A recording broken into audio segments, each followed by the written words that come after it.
بسم الله الرحمن الرحيم.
الحمد لله نحمده ونستعينه ونستغفره ونؤمن به ونتوكل عليه ونعوذ بالله من شرور أنفسنا وسيئات أعمالنا من يهده الله فلا مضل له ومن يضلله فلا هادي له وأشهد أن لا إله إلا الله وحده لا شريك له وأشهد أن محمدًا عبده ورسوله أما بعد فإن خير الحديث كتاب الله وخير الهدي هدي محمد صلى الله عليه وسلم وشر الأمور محدثاتها وكل محدثة بدعة وكل بدعة ضلالة وكل ضلالة في النار. أعوذ بالله من الشيطان الرجيم.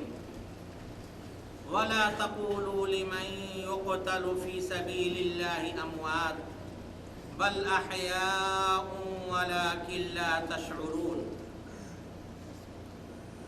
ہر طرح کی حمد و ثنا، تعریف و توصیف، عظمت و بڑائی اللہ رب العزت کے لیے ہے، جس نے ہمیں اس دار فانی میں پیدا کیا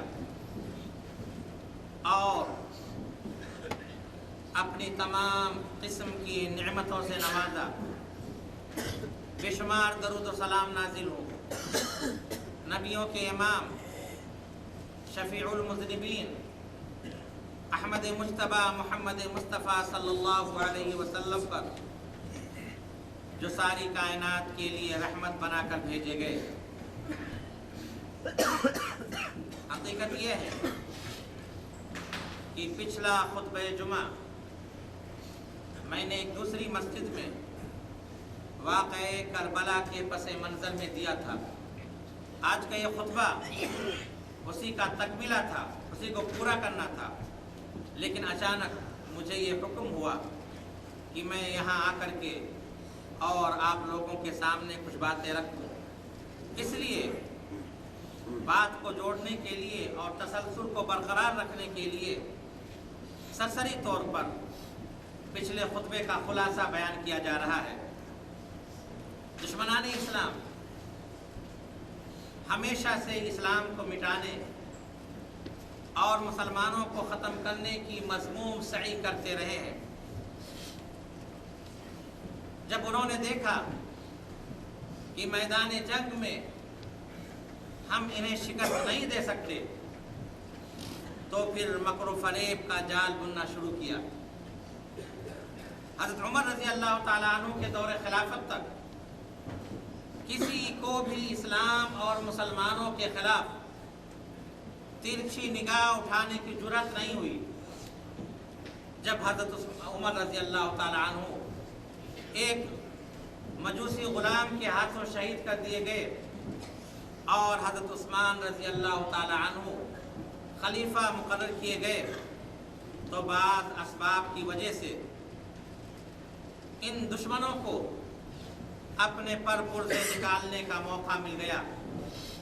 ایک شخص عبداللہ بن سبا نے بظاہر مسلمان ہو کر کے اور مسلمانوں کے درمیان رہ کر کے ان کے اندر فتنہ اور فساد برپا شروع کیا، اور شروع میں اسلام نئے مسلمان ہونے والے خاص طور پر عراق اور مصر کے نو مسلم اس کے دام فریب میں آ گئے، اور اس کا نتیجہ یہ ہوا کہ خلیفہ ثالث حضرت عثمان رضی اللہ تعالی عنہ کو مدینۃ الرسول میں ان کے اہل و عیال کے سامنے انتہائی بے دردی سے قتل کر دیا گیا۔ ان کے بعد حضرت علی رضی اللہ تعالی عنہ خلیفہ مقرر ہوئے۔ آپ کا 5 سالہ خلافت کا دور بھی خانہ جنگیوں کے نظر ہو گیا، اور آپ کو سن 40 ہجری میں عبد الرحمن بن ملجم نامی ایک خارجی نے آپ کو شہید کر دیا۔ حضرت علی رضی اللہ تعالی عنہ کی شہادت کے بعد حضرت حسن رضی اللہ تعالی عنہ خلیفہ مقرر کیے گئے، لیکن انہوں نے اپنے ساتھیوں سے عاجز آ کر کے، کوفہ والوں سے عاجز آ کر کے حضرت معاویہ رضی اللہ تعالی عنہ سے صلح کر لی، اور اللہ کے رسول صلی اللہ علیہ وسلم کی پیشین گوئی پوری ہوئی۔ اللہ کے رسول صلی اللہ علیہ وسلم نے کہا تھا ان ابنی ھذا سید، کہ میرا یہ بیٹا سردار ہے، اور اللہ تبارک و تعالی اس کے ہاتھوں مسلمانوں کے 2 بڑے گروہوں کے درمیان صلح کرائے گا۔ چنانچہ حضرت امیر معاویہ رضی اللہ تعالی عنہ 20 سال تک قوم و ملت کی خدمت کرتے رہے۔ انہوں نے اپنی وفات سے پہلے اپنے بیٹے یزید کو ولی عہد نامزد کیا۔ بہت سارے مسلمانوں نے اس غیر شرعی فیصلے کو قیصر و کسریٰ کا طریقہ بتاتے ہوئے اس کو رد کر دیا، خاص طور پر 5 صحابہ کرام عبد الرحمن بن ابو بکر، عبداللہ ابن عمر، عبداللہ ابن عباس، عبداللہ ابن زبیر اور حضرت حسین رضی اللہ تعالی عنہ نے اس کی مخالفت کی۔ لیکن پچھلے 3 صحابہ کرام یعنی عبد الرحمن بن ابو بکر اور عبداللہ ابن عباس اور عبداللہ ابن عمر، یہ صحابہ کرام خاموش ہو گئے، لیکن حضرت عبداللہ ابن عمر، حضرت عبداللہ ابن زبیر اور حضرت حسین رضی اللہ تعالی عنہ آخر تک مخالفت پر قائم رہے۔ جب حضرت امیر معاویہ رضی اللہ تعالی عنہ کی وفات ہو گئی اور یزید خلیفہ نامزد ہوا، تو اس نے مدینہ کے گورنر ولید بن عتبہ کو لکھا کہ جن لوگوں نے ابھی تک بیعت نہیں کی ہے ان سے بیعت لے لی جائے۔ چنانچہ اس نے عبداللہ ابن زبیر اور حضرت حسین رضی اللہ تعالیٰ عنہ کو بلایا اور یزید کے لیے بیعت کا مطالبہ کیا۔ انہوں نے ولید بن عتبہ سے مہلت مانگی اور کہا ہمارے ساتھ نرمی کیجیے۔ چنانچہ اس نے مہلت دے دی۔ مہلت پا کر کے حضرت عبداللہ ابن زبیر اور حضرت حسین رضی اللہ تعالیٰ عنہ مکہ چلے گئے۔ ادھر جب کوفہ والوں کو یہ معلوم ہوا کہ حضرت حسین رضی اللہ تعالیٰ عنہ مکہ تشریف لے گئے ہیں، تو انہوں نے اپنے قاصد پر قاصد اور خطوط پر خطوط روانہ کیے کہ آپ کوفہ تشریف لے آئیں، ہم آپ سے بیعت کے لیے تیار ہیں، یہاں تک کہ ہم نے کوفہ کے گورنر کے پیچھے جو نماز جمعہ پڑھنا بھی چھوڑ دیا ہے۔ چونکہ حضرت حسین رضی اللہ تعالیٰ عنہ کوفہ کے حالات سے بے خبر تھے، اس لیے حقیقت حال معلوم کرنے کے لیے مسلم بن عقیل کو کوفہ بھیجا۔ جب مسلم بن عقیل کوفہ پہنچے تو لوگوں نے حضرت حسین رضی اللہ تعالیٰ عنہ کے لیے ان کے ہاتھ پر بیعت کرنا شروع کی، یہاں تک کہ بعض روایتوں میں آتا ہے کہ 12,000 اور بعض روایتوں میں آتا ہے کہ 18,000 لوگوں نے ان کے ہاتھ پر بیعت کر لی۔ چنانچہ حضرت مسلم بن عقیل نے حضرت حسین رضی اللہ تعالیٰ عنہ کے پاس لکھا کہ آپ فوراً کوفہ تشریف لے آئیں، کوفہ کے حالات آپ کے حق میں سازگار ہیں۔ ادھر कोफा के गवर्नर हज़रत नुअमान बिन बशीर को जब ये मालूम हुआ और कोफा वालों की सरगर्मियों का पता चला तो उन्होंने उन्हें समझाना शुरू किया। एक शख्स अब्दुल्ला बिन मुस्लिम हज़रमी ने, जो बनु उमैया का बही ख्वाह था, उसने हज़रत नुअमान बिन बशीर से कहा कि आपकी ये पॉलिसी बहुत ही नरम है और आपको या तो कोफा वालों ने कमज़ोर समझ लिया है या हकीकतन आप कमज़ोर हैं। हज़रत नुअमान बिन बशीर ने जवाब दिया कि वो कमज़ोरी जो अल्लाह तबारक व तआला की इताअत में हो उस क़ुव्वत से बेहतर है जो अल्लाह तबारक व तआला की नाफरमानी में हो। और अल्लाह तबारक व तआला ने जिस बात पर पर्दा डाल दिया है उसको मैं खोलूँगा नहीं। उस शख्स ने यजीद के पास खत लिखा कि अगर कोफा के गवर्नर को बदला ना गया तो फिर कोफा आपके हाथ से चला जाएगा। चुनांचे उसने उबैदुल्लाह बिन ज़ियाद को कोफा का गवर्नर मुकर्रर किया और उसने आकर के कोफा में इंतहाई सख्त तकरीर की। उसने कहा, कबाइल के सरदारों को बुला करके कहा कि कोई भी मशकूक, कोई भी खारजी आदमी यहाँ पे अगर ठहरा हुआ हो तो उसको हम मेरे पास लेके आओ। अगर कोई ऐसा शख्स मिला तो उस कबीले के सरदार, उस मोहल्ले के जिम्मेदार को उसके घर के सामने फांसी दे दी जाएगी। चुनांचे मुस्लिम बिन अकील, वो जो उस वक्त औसजा के घर में ठहरे हुए थे, वहाँ से हानी बिन उर्वा के घर में चले गए और उबैदुल्लाह बिन ज़ियाद ने किसी तरह पता लगाया और बुला करके हानी को और मुस्लिम बिन अकील दोनों को कत्ल करा दिया। चूँकि मुस्लिम बिन अकील का ख़त हज़रत हुसैन रज़ी अल्लाह ताला अन्हु के नाम पहले जा चुका था, इसलिए हज़रत हुसैन रज़ी अल्लाह ताला अन्हु कोफा जाने के लिए तैयार हो गए। जब उनके अजीज़ों और बुज़ुर्गों, हमदर्दों को पता चला तो उन्होंने आपको रोकने की हर मुमकिन कोशिश की और उन्हें समझाना चाहा कि आप ऐसा कोई कदम ना उठाएं जिससे उम्मत में तफरका पैदा हो। हज़रत जाबिर बिन अब्दुल्लाह ने फरमाया, इत्तक़िल्लाह वला तज़रिबिन नास बअदहुम बिबअद, कि आप अल्लाह से डरें और लोगों को एक दूसरे से ना लड़ाएं। हज़रत अब्दुल्लाह इब्न अब्बास रज़ी अल्लाह ताला अन्हु ने कहा कि अगर मुझे ये मालूम होता कि आपका के बाल, आपकी गर्दन पकड़कर मैं आपको रोक सकता तो मैं ज़रूर आपको रोकता। उनके सामने उम्मत का मफाद, भतीजे की मोहब्बत, उनके अहल अयाल की सलामती का फिक्र का ख्याल परेशान किए हुए था। जब हज़रत हुसैन रज़ी अल्लाह ताला अन्हु नहीं माने तो उन्होंने कहा कि अगर आपको जाना ही है तो आप तन्हा जाएं, बीवी बच्चों को लेकर ना जाएं, इसलिए कि मुझे डर है कि आपको उसी तरह आपके बच्चों, बीवी बच्चों के सामने कत्ल ना कर दिया जाए जिस तरह की हज़रत उस्मान रज़ी अल्लाह ताला अन्हु को शहीद कर दिया गया और उनके बीवी बच्चे उनको देख रहे थे। हज़रत अब्दुल्लाह इब्न ज़ुबैर रज़ी अल्लाह ताला अन्हु को मालूम हुआ तो उन्होंने बेइसरार आपको रोका और कहा कि कोफा वाले काबिल एतमाद नहीं, कोफी बदअहद गद्दार कौम है। उसने आपके भाइयों और आपके भाई और आपके बाप के साथ भी बदअहदी की है।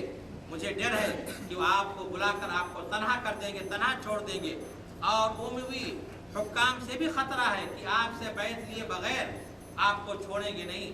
इसलिए अगर आपको जाना ही है तो आप कोफा वालों को लिखें कि पहले वो उमवी हुक्काम को वहाँ से बेदखल कर दे और फ़ौज पर कब्ज़ा कर ले, फिर आपको दावत दे।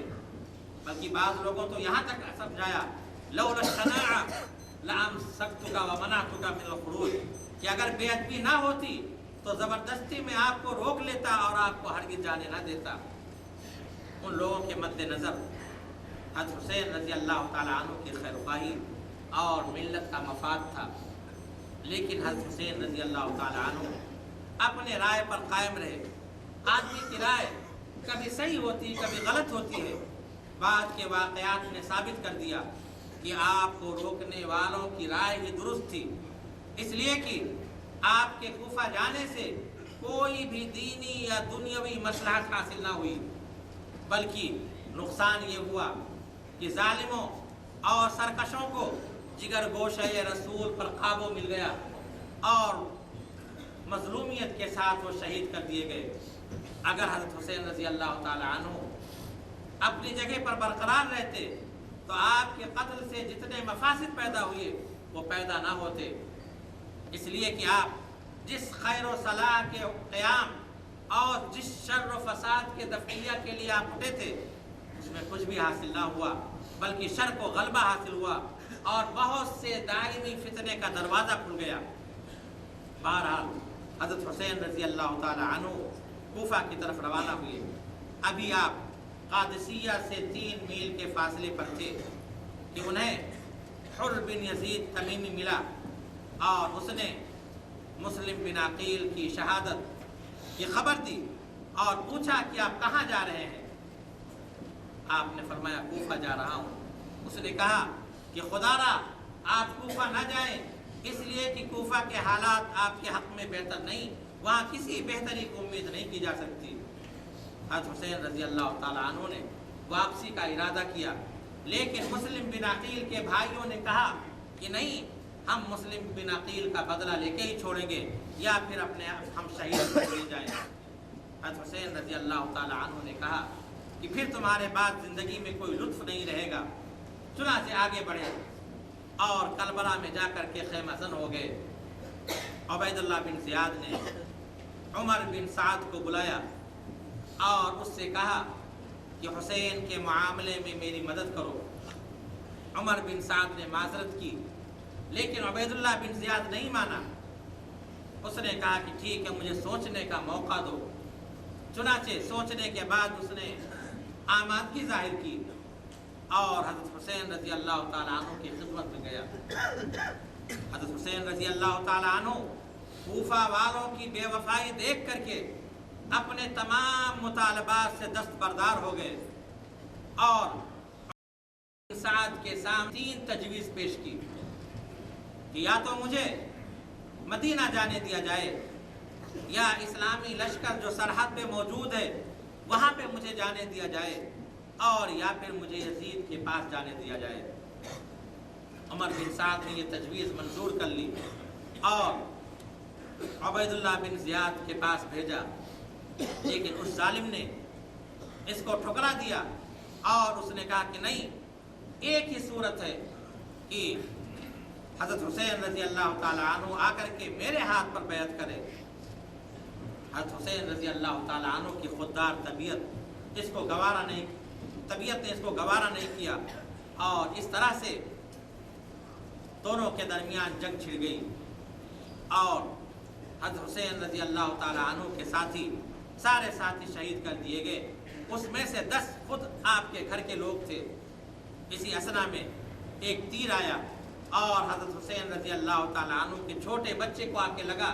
हज़रत हुसैन रज़ी अल्लाह ताला अन्हु उस बच्चे से खून को पोंछते जा रहे थे और ये कहते जा रहे थे कि अल्लाह तू मेरे दरमियान और कूफा वालों के दरमियान फैसला कर दे कि इन्होंने पहले मुझे दावत दी और आज और अब ये हमें कत्ल कर रहे हैं। उसके बाद हज़रत हुसैन रज़ी अल्लाह ताला अन्हु ने तलवार उठाई और मर्दाना वार मुकाबला किया और लड़ते लड़ते शहीद हो गए। बनो मुज़हिज के एक शख्स ने आपको कत्ल कर दिया। ये वही कबीला है जो ये हानी बिन उर्वा का वही कबीला है जिसके पास मुस्लिम बिन अकील घेरे हुए थे और जिसने कसरे इमारत पर घेराव किया था। वही कबीला फिर बाद में बदअहदी कर दिया और हज़रत हुसैन रज़ी अल्लाह ताला अन्हु के ख़िलाफ़ आकर के खड़ा हो गया। गरज हज़रत हुसैन रज़ी अल्लाह ताला अन्हु की शहादत ये बहुत बड़ा, बहुत भयानक, बहुत घिनौना जुर्म है और जो भी उसमें मुलव्विस थे, जिन्होंने आपको कत्ल किया, जो आपके कत्ल में जिन्होंने मदद की या जो आपके कत्ल से खुश थे, वो इताब इलाही के सज़ावार हैं जो ऐसे लोगों के लिए शरीयत में वारिद है। हज़रत हुसैन रज़ी अल्लाह ताला अन्हु आपके बेटों, आपके भतीजों और आपके साथियों का कत्ल उबैदुल्लाह बिन ज़ियाद के हुक्म से हुआ, वक़ू पज़ीर हुआ। और आप ये भी जान ले कि अल्लाह तबारक व तआला ने इस जुल्म का उसे जो सज़ा दी وہ بھی انتہائی عبرتناک تھی۔ ترمذی کی روایت ہے، حضرت عمارہ بن عمیر بیان کرتے ہیں کہ جب عبید اللہ بن زیاد اور اس کے ساتھیوں کو قتل کرنے کے بعد آپ جانتے ہیں کہ مختار بن ابی عبید ثقفی نے عبید اللہ بن زیاد اور اس کے ساتھیوں سے حضرت حسین رضی اللہ تعالیٰ عنہ کے قتل کا بدلہ لیا اور عبید اللہ بن زیاد اور اس کے ساتھیوں کو قتل کیا۔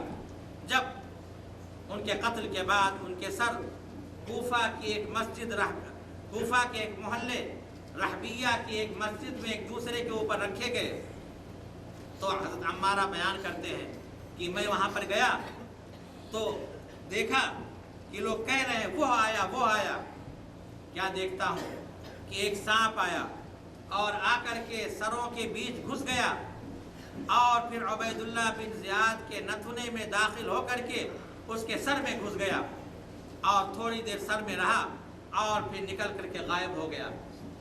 وہ کہتے ہیں تھوڑی دیر کے بعد پھر لوگ کہنے لگے وہ آیا وہ آیا، پھر دیکھتا ہوں کہ وہی صاحب پھر آیا اور عبید اللہ بن زیاد کے نتھنے میں گھس کر کے اور سر میں داخل ہو گیا۔ اس طرح 2 یا 3 بار ایسا ہوا۔ یہ اللہ تبارک و تعالی نے اس ظالم کو ظلم کا بدلہ دنیا ہی میں دکھا دیا اور لوگوں کے لیے عبرت بنا دیا۔ میرے بھائیوں، حضرت حسین رضی اللہ تعالیٰ عنہ کی شہادت انتہائی المناک واقعہ ہے، لیکن شیعہ ذہنیت نے اسے حد سے بڑھا دیا ہے اور لوگوں میں یہ غلط بات بٹھا دی ہے کہ تاریخ انسانی میں حضرت حسین رضی اللہ تعالیٰ عنہ کی شہادت سے بڑھ کر کے کوئی اور واقعہ اندوہناک واقعہ نہیں، جبکہ میرے بھائیوں اس سے بدرجہ زیادہ مظلومیت کے اندوہناک واقعات موجود ہیں۔ آپ حضرت عثمان رضی اللہ تعالیٰ عنہ کی شہادت کو دیکھیے، مدافعات پر پوری طرح قادر رہنے کے باوجود آپ نے صبر و استقامت سے اپنی جان دے دی۔ کیا اس کی نظیر کہیں مل سکتی ہے؟ لیکن آج مسلمان اس مظلومیت کے واقعے سے اس قدر بے خبر ہے کہ گویا کہ یہ فرش و عرش کو دہلا دینے والا واقعہ رونما ہی نہیں ہوا۔ کیا کبھی آپ نے کسی زبان کو حضرت عثمان رضی اللہ تعالیٰ عنہ کی شہادت کا واقعہ بیان کرتے کبھی سنا ہے یا کبھی کسی آنکھ کو اشک بار ہوتے دیکھا ہے؟ اور اس سے بڑھ کر اللہ کے رسول صلی اللہ علیہ وسلم کے قدم مبارک لہو لہان ہوئے، آپ کے دندان مبارک شہید ہوئے، آپ کے چہرے انور سے نہ رکنے والا خون بہا، آپ کی انگلی زخمی ہو گئی اور بہت سے انبیاء کرام شہید کر دیے گئے، لیکن آج ہماری آنکھ، ہمارے کان، ہماری نگاہ، ہمارے قلم سارے ایک ہی کرشمے میں مست ہیں۔ سب پر شیعیت کا عینک لگا ہوا ہے، نہ تو کسی صحابی کی شہادت کا کوئی شمار اور نہ کسی نبی کی۔ یاد رکھیں، تمام اولیاء کا خون اللہ کے رسول صلی اللہ علیہ وسلم کے ایک قطرے خون سے کے برابر بھی نہیں۔ یہ میرے بھائیوں، یہ شیعیت کا زہر ہے جو ہمارے اندر، ہمارے معاشرے میں سرایت کر گیا ہے۔ عام طور پر ہمارے معاشرے میں یہ خیال کیا جاتا ہے کہ حضرت حسین رضی اللہ تعالیٰ عنہ کو شہید کرنے والے یزید تھا، لیکن حقیقت سے اس کا کوئی تعلق نہیں۔ یزید کا حضرت حسین رضی اللہ تعالیٰ عنہ کی شہادت میں کوئی براہ راست کوئی ہاتھ نہیں تھا، بلکہ وہ تو اپنے باپ کی وصیت کے مطابق حضرت حسین رضی اللہ تعالیٰ عنہ کے ساتھ تکریم اور تعظیم کا معاملہ کرنا چاہتا تھا۔ البتہ اس کی خواہش یہ تھی کہ حضرت حسین رضی اللہ تعالیٰ عنہ خلافت کا مدعی بن کر کے اس کے خلاف خروج نہ کرے، اور حقیقتاً حضرت حسین رضی اللہ تعالیٰ عنہ جب وہاں پہنچے، کوفہ پہنچے اور کوفہ والوں کی بے وفائی دیکھی تو اپنے تمام مطالبات سے دستبردار ہو گئے، لیکن ظالم نے آپ کو مہلت نہیں دی اور آپ شہید کر دیے گئے۔ یزید کو جب خبر ملی تو انتہائی رنجیدہ ہوا اور اس نے یہ کہا کہ لعن اللہ ابن مرجانہ، کہ عبید اللہ بن زیاد پر اللہ کی پھٹکار ہو अगर हज़रत हुसैन और उसके दरमियान क़राबतदारी होती तो ऐसा नहीं करता। एक और रवायत में है कि उसने यहाँ तक के कहा कि मैं अहले इराक़ की इताअत को बग़ैर हुसैन की शहादत के भी मंजूर कर सकता था। और फिर उसने हज़रत हुसैन रज़ी अल्लाह ताला अन्हु के अहल अयाल को इंतहाई इज़्ज़त और एहतराम के साथ मदीना भेजा। इसलिए शिया की किताबों में जो ये बात लिखी हुई है कि हज़रत हुसैन रज़ी अल्लाह ताला अन्हु के अहल अयाल को कैदी बनाया गया, उनकी तौहीन की गई और कैदी बना करके उन्हें शाम ले जाया गया, वहाँ पर भी उनकी तौहीन हुई। ये सारी बातें झूठी हैं, हकीकत से इनका कोई ताल्लुक़ नहीं। इसी तरह ये बात जो कही जा रही है कि हज़रत हुसैन रज़ी अल्लाह ताला अन्हु का सर शाम भेजा गया, और बाज़ रवायतों में यह है कि हज़रत हुसैन रज़ी अल्लाह ताला अन्हु का सर नेज़े पे रख करके और यजीदी फ़ौज उसको लेकर के शाम जा रही थी, और रास्ते में जब हर्रान पहुंचा, ये काफ़िला हर्रान पहुंचा, तो आपके कटे हुए सर से कुरान की तिलावत की आवाज़ आ रही थी। और हर्रान के एक यहूदी ने जब ये देखा तो वो मुसलमान हो गया और तलवार उठा करके यजीदी फ़ौज से लड़ने लगा और 700 यजीदियों को कत्ल कर दिया। मेरे भाई, ये सारी रवायतें झूठी हैं। इमाम गज़ाली रहमतुल्लाह अलैह फरमाते हैं कि ना तो यजीद ने कत्ल का हुक्म दिया था, ना उसने कत्ल किया था, और ना ही वो कत्ल से खुश हुआ था। मेरे भाइयों, यजीद का मामला ऐसे ही है कि वो दीगर हुक्मरानों की तरह एक हुक्मरान था जिनके पीछे अल्लाह तबारक व तआला की इबादत इताअत में मदद मिल सकती है, जैसे जुमा, ईदैन का क़याम, अम्र बिल मारूफ नही अनिल मुनकर का निफाज़,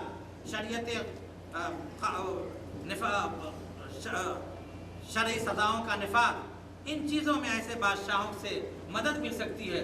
और जो लोग इन चीज़ों में उनकी मुवाफ़क़त करते हैं उन्हें उसका अजर मिलता है, लेकिन जो गलत बात में उनकी तस्दीक करते हैं या जुल्म व इंसाफ में उनका मदद करते हैं, ऐसे लोग अल्लाह तबारक व तआला के यहाँ गुनहगार होते हैं। इसीलिए जब यजीद ने अपने बाप के ज़माने में कुस्तुनतुनिया का ग़ज़वा किया तो बड़े बड़े जलील क़द्र सहाबा उसके लश्कर में शामिल थे। यहाँ तक कि हज़रत अबू अय्यूब अंसारी रज़ी अल्लाह ताला अन्हु भी उसके लश्कर में शामिल थे। और ये वही लश्कर है जिसके बारे में अल्लाह के रसूल सल्लल्लाहु अलैहि वसल्लम ने फरमाया, अव्वलु जैशिन यग़ज़ूना मदीनत क़ैसर मग़फ़ूरुन लहू, कि सबसे पहले जो लश्कर कुस्तुनतुनिया पर हमला करेगा वो बख्शाया होगा। मेरे भाइयों, आप यजीद को इस तौर पर कसूरवार कह सकते हैं कि उसने कातिल हुसैन का इंतकाम नहीं लिया, कातिल हुसैन से इंतकाम नहीं लिया, उनका मुआख़ज़ा नहीं किया, उनको उनके ओहदों से बरतरफ नहीं किया। लेकिन आप जानते हैं कि हर हुक्मरान की कुछ ना कुछ मजबूरी होती है, कुछ ना कुछ मजबूरी होती है जिसकी वजह से अपने मातहतों की कार्रवाइयों को उन्हें बर्दाश्त करना पड़ता है। हो सकता है उसके सामने भी इस तरह की सियासी मजबूरी रही हो जिसकी वजह से उसने उनको ज़्यादा अहमियत दी हो और हज़रत हुसैन रज़ी अल्लाह ताला अन्हु की शहादत को अहमियत ना दी हो। हालांकि हज़रत हुसैन रज़ी अल्लाह ताला अन्हु की शहादत को ज़्यादा अहमियत देनी चाहिए थी। आप देखें, हज़रत अली रज़ी अल्लाह ताला अन्हु, उनके खिलाफत की कुछ मजबूरी थी कि आपने ना सिर्फ कातिलीन उस्मान से नज़रअंदाज किया, चश्मपोशी अख्तियार की, बल्कि उनको बड़े बड़े ओहदे भी दिए। इस तरह हो सकता है कि यजीद के सामने भी इस तरह की कोई मजबूरी रही। मेरे भाइयों, मैंने ये जो बातें बयान की है ये किसी के दिफा में नहीं बयान की है, बल्कि हक़ के दिफा में, इहक़ाक़ हक़ और इब्ताल बातिल के लिए ये चंद बातें मैंने आपके सामने पेश की हैं। इसलिए कि शिया लोगों ने इस तरह की झूठी रवायतें गढ़ दी गई हैं कि हकीकत तक रसाई लोगों को के लिए मुश्किल हो गया है और लोग हकीकत तक पहुँच नहीं सकते। अल्लाह तबारक व तआला से दुआ है कि अल्लाह तबारक व तआला हमारे लिए हक़ का हक़ होना वाज़ेह कर दे और उसकी इत्तिबा करने की तौफ़ीक़ दे, और बातिल का बातिल होना हमारे लिए वाज़ेह कर दे और उससे बचने की तौफ़ीक़ दे। अल्लाहुम्मा अरिनल हक़्क़ हक़्क़न वरज़ुक़ना इत्तिबाअ व अरिनल बातिल बातिलन वरज़ुक़ना इज्तिनाबा। अक़ूलु क़ौली हाज़ा व अस्तग़फ़िरुल्लाह ली व लकुम व लिसाइरिल मुस्लिमीना मिन कुल्लि ज़ंब फ़ास्तग़फ़िरूहु इन्नहु हुवल गफ़ूरुर रहीम।